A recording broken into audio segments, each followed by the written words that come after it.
Assalamualaikum, this is Mohammad Hassan Chauhan and we are studying real and complex number. Real and complex number की exercise को हम solve कर रहे हैं और एक्सरसाइज 1.1 हम सॉल्व कर चुके हैं। एक्सरसाइज 1.2 का क्वेश्चन नंबर 1 आज हम सॉल्व करेंगे, ठीक है।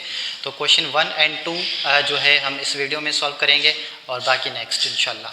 सो क्वेश्चन नंबर 1 जो है हमारे पास वो ये है कि recognise properties of real numbers used in the following, यानी कि इन नंबर्स के अंदर जो रियल नंबर की प्रॉपर्टीज़ गिवन है उनको रिकॉग्नाइज करना है कि ये कौन सी प्रॉपर्टीज़ यूज़ की गई हैं, ठीक है। तो हमेशा याद रखिएगा क्वेश्चन को सॉल्व करने के लिए हमारे पास कॉन्सेप्ट का होना बहुत ही ज़रूरी है।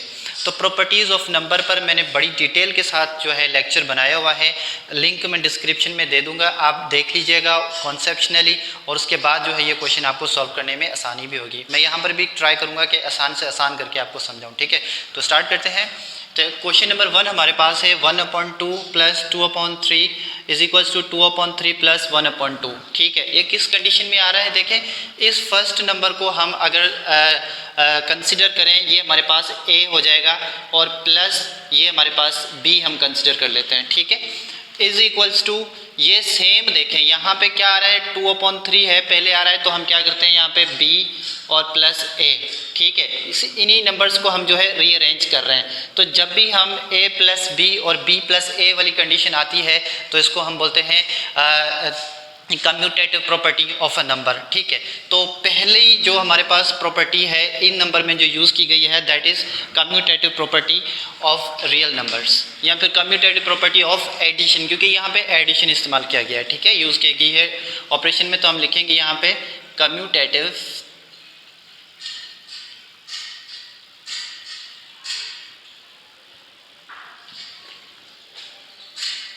Property of addition. तो फर्स्ट जो हमारे पास है वो हमारे पास कम्यूटेटिव है, ठीक है। सेकंड क्वेश्चन को देख लेते हैं। सेकंड में क्या हमारे पास है 4/3। तो पहले हम यहाँ पे कंडीशन बनाते हैं, ठीक है। तो यहाँ पे ये देखें क्या आ जाता है 4/3 यानी कि a हम यहाँ पे लिखते हैं और ये प्लस हमारे पास यहाँ पे a आ जाता है, प्लस आ जाता है, ठीक है। और यहाँ पे ब्रैकेट ये देखें, अच्छा 1/3। अब इसको मैं क्या करता हूँ b कंसिडर कर लेता हूँ, ठीक है। प्लस 2/3 जो है डिफरेंट नंबर है तो मैं यहाँ पे इसको c कंसिडर कर लेता हूँ, ठीक है। अब हम इसको जो है नेक्स्ट आगे सॉल्व करते हैं। यही सेम कंडीशंस हम लिखते हैं यहाँ पे। अब देखें 4/3, ठीक है। 4/3 को हमने क्या कंसिडर किया हुआ है a किया हुआ है, तो हम यहाँ पे क्या लिखेंगे a, ठीक है, ब्रैकेट के अंदर ये प्लस सेम हमारे पास यहाँ पे आ जाता है। और 1/3 को हमने क्या कंसिडर किया हुआ है 1/3 को हमने b कंसिडर किया हुआ है तो यहाँ पे हम b लिखेंगे। और ये 2/3 को हमने जो है c कंसिडर किया हुआ है तो ये बाहर आ जाता है, ठीक है। तो इस तरह की जो प्रॉपर्टी हमारे पास आती है इसको हम बोलते हैं एसोसिएटिव प्रॉपर्टी, ठीक है। अब एसोसिएटिव प्रॉपर्टी ऑफ एडिशन हो जाएगी क्योंकि इसमें ऑपरेशन कौन सा यूज़ किया गया है, एडिशन का ऑपरेशन यूज़ किया गया है, तो हम इसको बोलेंगे एसोसिएटिव प्रॉपर्टी ऑफ एडिशन। तो सेकंड जो प्रॉपर्टी हमारी है वो एसोसिएटिव प्रॉपर्टी ऑफ एडिशन हो जाएगी। तो मैं लिख लेता हूँ यहाँ पे एसोसिएटिव प्रॉपर्टी ऑफ एडिशन। देख लेते हैं पार्ट 3 में। इसी तरीके से हम जो है पहले नंबर्स को जो है हम कंसिडर करेंगे अल्फ़ाबेटिकल फॉर्म में। तो 9 को हम यहाँ पे a कंसिडर कर लेते हैं, ठीक है। ये मल्टीप्लाई सेम, और यहाँ पे 10/9 को हम b कंसिडर कर लेते हैं प्लस, और 20/9 को हम c कंसिडर कर लेते हैं, ठीक है। फिर से देख लें, 9 को हमने a कंसिडर किया है, 10/9 को हमने b कंसिडर किया है और प्लस 20/9 को हमने c कंसिडर किया है। इसी तरीके से इज इक्वल्स टू, अब इन नंबर्स को भी हम इस तरीके से अरेंज करेंगे, ठीक है। तो ये 9 का मतलब क्या होता है हमारे पास a आ गया हमारे पास, ठीक है। a का मतलब नहीं बल्कि हमने कंसीडर किया हुआ है, ठीक है। तो ये मल्टीप्लाई सेम हमारे पास आ जाता है। और 10/9 को हमने क्या कंसीडर किया है, यहाँ पे 10/9 को हमने b कंसीडर किया है, ठीक है। तो यहाँ पे b लिखेंगे हम और ये क्लोज हो जाएगा और बीच में ये प्लस आ जाता है यहाँ पे। और अगेन 9 को हमने क्या कंसीडर किया हुआ है, देखें a कंसीडर किया हुआ है ना, तो हम यहाँ पे a लिखेंगे मल्टीप्लाई, और 20/9 को हमने क्या कंसिडर किया हुआ है 20/9 ये रहा, ठीक है। तो 20/9 को हमने c कंसिडर किया हुआ है इस तरीके से। अब देखें जब आप प्रॉपर्टीज़ ऑफ नंबर पढ़ते हैं तो इस तरह की जो कंडीशन हमारे पास आती है तो हम इसको बोलते हैं distributive property of real numbers, ठीक है। तो ये distributive property of real numbers है, लेकिन यहाँ पे हम इसका नाम कैसे लिखेंगे, left distributive property of real numbers. कैसे, क्योंकि ये जो नंबर है वो इस तरफ है और ये नंबर इस तरफ है, ठीक है। तो ये हमारे पास इस प्रॉपर्टी का नाम आ जाता है, ये कंडीशन है इसकी। इस कंडीशन के मुताबिक हम नाम लिखेंगे कि left distributive property, left distributive property of किसकी है, तो ये हमारे पास है मल्टीप्लिकेशन की है, ठीक है। ऑफ मल्टीप्लिकेशन ओवर क्या प्लस है, ठीक है, ये प्लस के साथ है हमारे साथ, तो ओवर एडिशन। इस तरह से पार्ट 4 को देखते हैं। पार्ट 4 में भी हम इसी तरीके से कंसीडर करेंगे। तो कैसे कंसीडर करेंगे, 4/5 को हम a कंसीडर कर लेते हैं यहाँ पे, ठीक है, a प्लस, यहाँ पे ये प्लस है, और 5/7 को हम b कंसीडर कर लेते हैं, कंडीशन बना लेते हैं, और ये ब्रैकेट ओवर मल्टीप्लाई, इसको हम c कंसीडर कर लेते हैं, ठीक है, 7/8 को इज इक्वल्स टू। अब दोबारा हम इसको जो है कंडीशन बनाते हैं, तो 4/5 को हमने क्या कंसीडर किया है, a किया है, तो यहाँ पे हम a लिखेंगे, और ठीक है, और मल्टीप्लाई, यहाँ मल्टीप्लाई की साइन यहाँ पे देंगे, और 7/8 को हमने क्या कंसीडर किया हुआ, c, तो यहाँ पे हम c लिखेंगे, ठीक है, और ये बीच में हमारे पास प्लस आ जाता है। इसी तरीके से फिर 5/7 को हमने क्या कंसीडर किया हुआ है, b, तो यहाँ पे हम b लिखेंगे, और यहाँ पे मल्टीप्लाई है तो मल्टीप्लाई लिखेंगे, और 7/8 को हमने क्या कंसीडर किया हुआ है, यहाँ पे 7/8 को c किया हुआ है, तो हम यहाँ पे c लिखेंगे, ठीक है। सेम कंडीशन देखें, इस तरह की कंडीशन आती है तो हम इसको क्या बोलते हैं, ये सेम कंडीशन ऊपर जो हमने पढ़ी थी, ये सेम कंडीशन है, ठीक है, तो इसको हम बोलते हैं डिस्ट्रीब्यूटिव प्रॉपर्टी। अच्छा, अब किसकी डिस्ट्रीब्यूटिव प्रॉपर्टी है, मल्टीप्लीकेशन है, ओवर एडिशन सेम है, ठीक है, लेकिन इसमें हम क्या लिखेंगे, अब यहाँ पे देखिए, इसमें ये प्रोसेस जो था इस तरफ था, लेफ्ट साइड पे था, तो हमने लिखा लेफ्ट डिस्ट्रीब्यूटिव प्रॉपर्टी। अब ये प्रोसेस जो है अब इस साइड पे है, और ये मल्टीप्लिकेटिव फॉर्म इस तरफ है, ठीक है, तो अब हम इसको क्या लिखेंगे, राइट डिस्ट्रीब्यूटिव प्रॉपर्टी, ठीक है। तो ये कंडीशन है, इस कंडीशन को देख लीजिएगा, राइट डिस्ट्रीब्यूटिव प्रॉपर्टी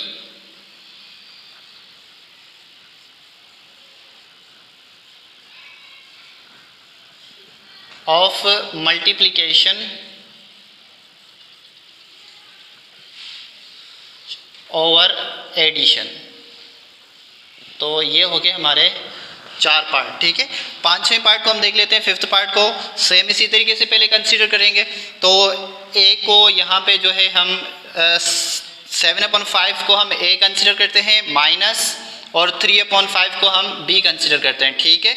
मल्टीप्लिकेशन और 10/15 को हम c कंसीडर करते हैं, इज इक्वल्स टू सेम आ गया हमारे पास, और फिर यही कंडीशन। अब 7/5 को हमने क्या कंसीडर किया हुआ है, a, तो यहाँ पे a लिखेंगे, ये मल्टीप्लाई, और 10/15 को हमने क्या कंसीडर किया हुआ है, c, ठीक है, तो ये c यहाँ पे आ जाएगा। और इसी तरीके से फिर जो है यहाँ पे माइनस आ जाता है, माइनस, और अगेन 3/5 को हमने क्या कंसीडर किया हुआ है, b, तो ये हो जाता है हमारे पास b मल्टीप्लाई c, ठीक है, सेम कंडीशन आ गई हमारे पास। तो इस तरह की कंडीशन को हम क्या बोलते हैं, डिस्ट्रीब्यूटिव प्रॉपर्टी। अब ये कौन सी डिस्ट्रीब्यूटिव प्रॉपर्टी है, ये देखें इस साइड पे है, ठीक है, तो इसको हम ये देखें इस साइड पे है, तो इसको हम क्या बोलेंगे, right distributive property of multiplication over. अब ओवर इसमें क्या आ रहा है, माइनस आ रहा है, ठीक है, मतलब सब्ट्रैक्शन आ रहा है, तो हम इसको यहाँ पे नाम देंगे, यही कंडीशन आ रही है हमारे पास, तो यहाँ पे हम इस प्रॉपर्टी को नाम लिखेंगे distributive property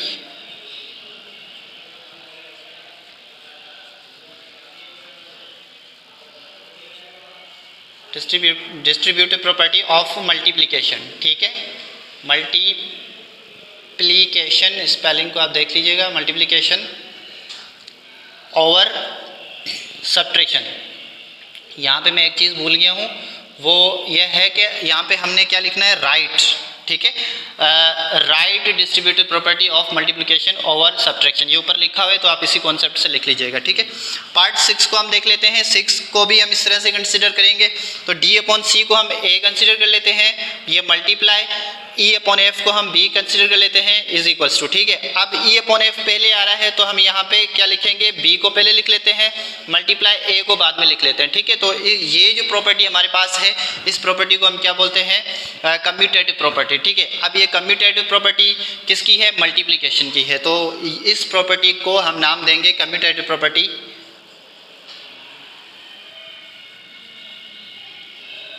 commutative property of multiplication.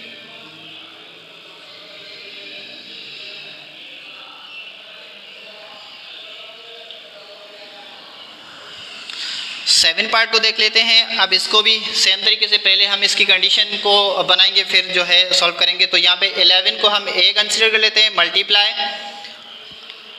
और यहाँ पे 15 को हम बी कंसिडर कर लेते हैं, मल्टीप्लाई, 21 को हम सी कंसिडर कर लेते हैं, ठीक है, इज इक्वल्स टू अगेन क्या 11 है तो 11 को हम क्या कंसिडर कर रहे थे, ए कर रहे तो यहाँ पे ए लिखेंगे, मल्टीप्लाई 15 को हम क्या कंसिडर करें, 15 को हम क्या कंसिडर कर रहे हैं, बी कंसिडर कर रहे हैं, यहाँ पे हम बी कर रहे हैं तो यहाँ पे हम बी लिखेंगे, और अगेन ये मल्टीप्लाई 21 को हम क्या कंसिडर कर रहे हैं, सी कर रहे हैं तो यहाँ पे हम सी लिखेंगे। तो ये जो कंडीशन है, इस तरह की कंडीशन को हम क्या बोलते हैं, एसोसिएटिव प्रॉपर्टी, ठीक है। तो ये हमारे पास हो जाती है एसोसिएटिव प्रॉपर्टी ऑफ मल्टीप्लिकेशन। तो ये कंडीशन याद रखिएगा। तो इस प्रॉपर्टी का नाम हो जाएगा एसोसिएटिव प्रॉपर्टी,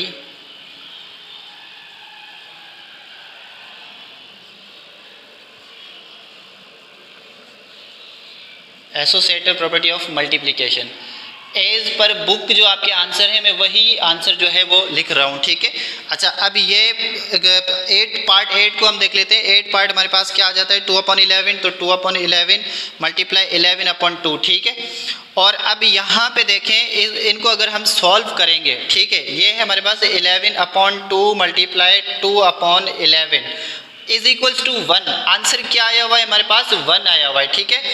तो 11/2 को हम यहाँ 11 कैंसिल, 2 कैंसिल, आंसर हमारे पास 1 आता है, ठीक है। तो जब आंसर हमारे पास 1 आता है तो हम इसको क्या बोलते हैं, मल्टीप्लिकेटिव इनवर्स, ठीक है। तो ये हमारे पास इनवर्स की जो है प्रॉपर्टी है, तो इसको हम लिख लेते हैं मल्टीप्लिकेटिव इनवर्स।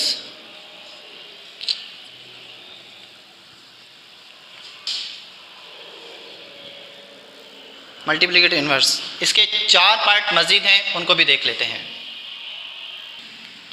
पार्ट 9, ठीक है, इसको हम देख लेते हैं। इसकी भी हम पहले कंडीशन बनाते हैं। अब देखें ये 3/5 प्लस माइनस 3/5 है।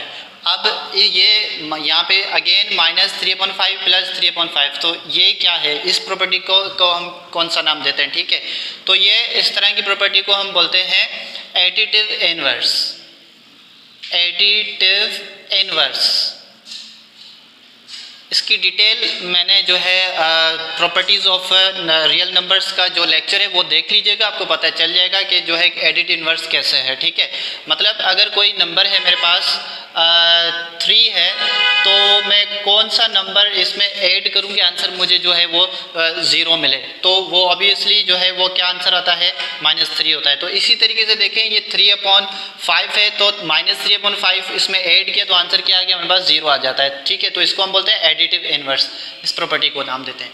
अच्छा, अगेन ये प्रॉपर्टी हमारे पास है A/B multiply B/A is equals to B/A multiply A/B। तो ये क्या हो जाता है, इस कंडीशन को हम इस तरह से लिखते हैं A/B मल्टीप्लाई B/A। ये सारे कैंसिल हो जाएंगे, आंसर क्या आ जाएगा, हमारे पास 1 आ जाता है, ठीक है जी। किसी भी नंबर का जो है इनवर्स फाइंड करने के लिए तो हम क्या करते हैं, उसी नंबर को जो है उल्टा करके मल्टीप्लाई करते हैं, तो उसको हम बोलते हैं मल्टीप्लिकेटिव इनवर्स। तो अब देखें यहाँ पे आंसर 1 आ गया है, ठीक है। अब मिसाल के तौर पे इसकी मिसाल इस तरह दे देते हैं। मिसाल के तौर पे मेरे पास एक नंबर है, वो नंबर मेरे पास है 1 चले मेरे पास नंबर 5 है, ठीक है। अब किस नंबर से मैं इसको मल्टीप्लाई करूँ कि मेरे पास आंसर जो है ना वो 1 आ जाए, तो वो मैं किससे करूँगा, 1/5 के साथ इसको मल्टीप्लाई करूँगा तो 5 कैंसिल हो जाएगा, आंसर क्या आएगा, हमारे पास 1 आ जाता है, ठीक है। तो इस आइडेंटिटी को हम क्या बोलते हैं, मल्टीप्लिकेटिव इनवर्स, यानी इसी नंबर को जो है हम अपॉन फॉर्म में मल्टीप्लाई करवाते हैं, तो ये हमारे पास आ जाता है मल्टीप्लिकेटिव इनवर्स।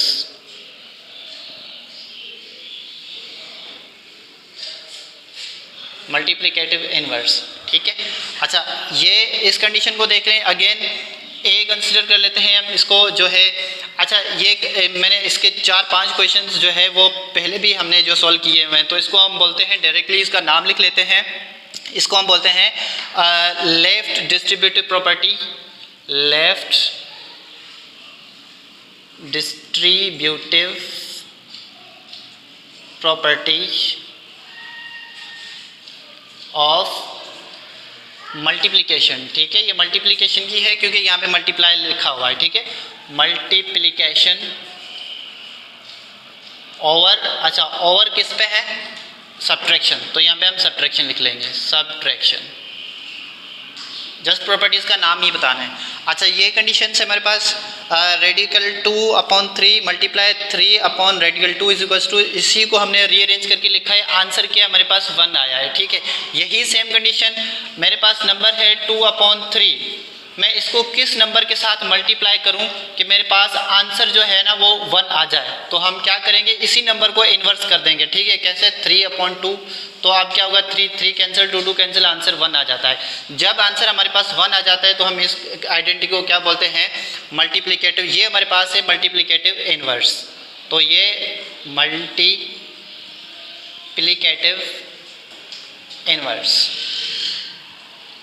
मल्टीप्लिकेटिव इन्वर्स है।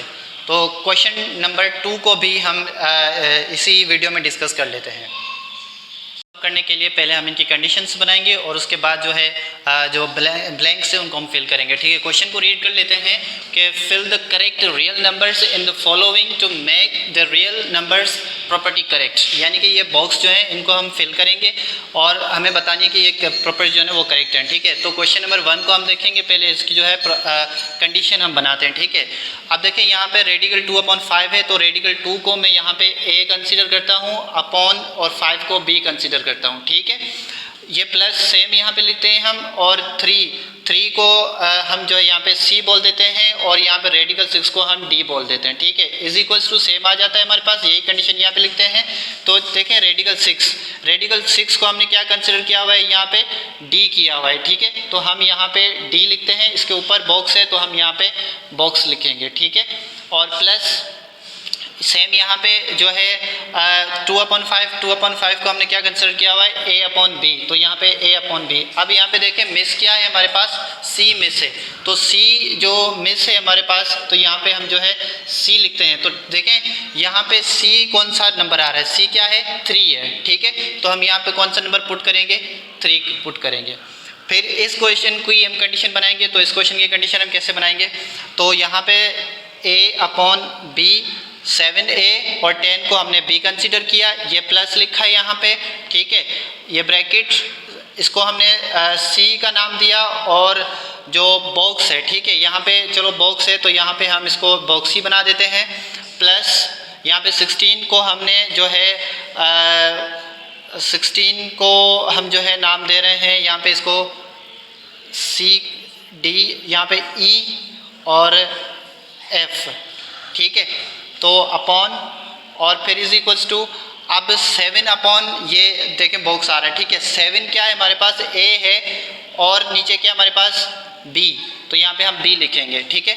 ये प्लस अगेन यहाँ पे ये बॉक्स है तो ये 10 है नीचे, तो 10 को हमने यहाँ पे क्या नाम दिया, हमने D का नाम दिया, तो यहाँ पे हम D लिखेंगे, ठीक है।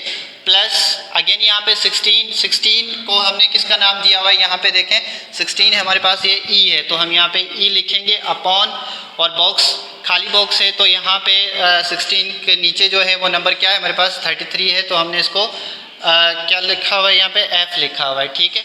अब इनको देखकर हम जो है फिलिंग करेंगे, ठीक है। अब A/B, आप देखें 70 के नीचे कौन सा नंबर है, 10, और यहाँ पे सॉरी यहाँ पे 10 ही आएगा क्योंकि यहाँ पे कंडीशन थोड़ी क्वेश्चन में मिस्टेक है, ठीक है। तो यहाँ पर भी 10 आ जाता है और यहाँ पे भी 10 आ जाता है, और यहाँ पे जो 10 है यहाँ पे ये 70 आ जाएगा और 16/33 आ जाता है, ठीक है। ये इसकी कंडीशन हो जाती है। और आगे फिर सेकंड ये क्वेश्चन जो हमारे पास है इसको हम कैसे सॉल्व करते हैं। ये देखें, ये इस तरह का क्वेश्चन है 2/3 मल्टीप्लाई 3/2, ठीक है। 2 cancel, 3 cancel is equals to 1। तो आंसर 99 कैंसिल, 50 कैंसिल, आंसर क्या आएगा हमारे पास 1 आ जाता है, ठीक है। ये सेम कंडीशन है 59 कैंसिल, 95 कैंसिल, क्या आंसर आएगा हमारे पास 1 आ जाता है, ठीक है। ये हमारे पास क्या है, एडिटिव इन्वर्स है। -21 में +21 करेंगे तो आंसर क्या आएगा हमारे पास 0 आ जाता है, ठीक है। इसी कंडीशन को अगेन दोबारा हम सॉल्व करेंगे तो फिर यही हमारे पास क्या आ जाती है, ये डिस्ट्रीब्यूटिव प्रॉपर्टी है। तो डिस्ट्रीब्यूटिव प्रॉपर्टी हम देखें 5/8 है, ठीक है। 5/8 को मल्टीप्लाई करवाते हैं 2/3 के साथ, तो यहाँ पे ये क्या आ जाएगा 5/8 आ जाएगा, ठीक है। 2/3 के साथ हो गया, ये प्लस जो है यहाँ पे आ गया और 5/8 मल्टीप्लाई, अब यहाँ पे क्या आता है 5/8 ऑलरेडी है तो 5/7, तो 5/7। आप प्रॉपर्टी को याद करके भी फिलिंग कर सकते हैं और प्रॉपर्टी को जो है इस तरह जो मैंने ये बॉक्सेस बनाए इस तरह की कंडीशन को भी आप यूज़ करके सॉल्व कर सकते हैं। लेकिन कंडीशन ये है कि आपको कॉन्सेप्शनली जो प्रॉपर्टीज़ है वो याद होनी चाहिए, वो कंडीशंस याद होनी चाहिए, उसके बाद आप इन दो क्वेश्चन को सॉल्व कर सकते हैं। Thank you very much.